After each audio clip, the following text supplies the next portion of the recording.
என்னன்னே தெரியல. அப்ப நினைச்ச உடனே யமதர்மனுடைய மனைவி சேமலா தேவி அந்த அம்மா மேல எங்க அம்மா மருளாடி எப்படி வந்தாங்க?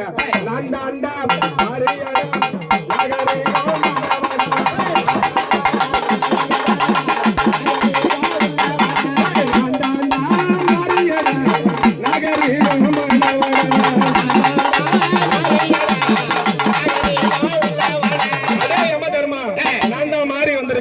இனி முதற்கொண்டு உனக்கு நான் முத்தை இறக்கணும்னா உங்கள கையில இருக்கக்கூடிய பாச கயிறை என்கிட்ட கொடு. அது மட்டும் இல்ல, எனக்கு இந்த பூலோகத்துல கோயில் கட்டணும், கும்பாபிஷேகம் செய்யணும், பனைமரம் உயரம் கடா வெட்டணும், மலை உயரத்துக்கு கும்பம் போடணும். மலை உயரத்துக்கு கும்பம்? ஆமா. குன்று போல ஒரு கோழிக்கட்டை, ஒரே ஒரு கோழிக்கட்டை குன்று அளவுக்கு இருக்கணும். அந்த ஐயா இது நம்மளால சக்தி ஏத்த மாதிரி செய்யறோம். இதுவே அதிகமா தான் இருக்குது, இதை விட கம்மியாவும் இருக்குது. அது போல செஞ்சவரு அந்த மலையில அந்த கும்பம் போட்டவரு யம தர்மராஜன். அந்த கும்பத்தை கலைக்க எங்க அம்மா அங்காள அம்மா வரணும். எப்படி வராங்கன்னா, அம்மா ஆதி ஜோதி வேத பார்வதம் அங்காள தேவி அனபுதை கொண்ட நாரணி மலையனோ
ஏன்னா எங்க அம்மா ஆவேசம்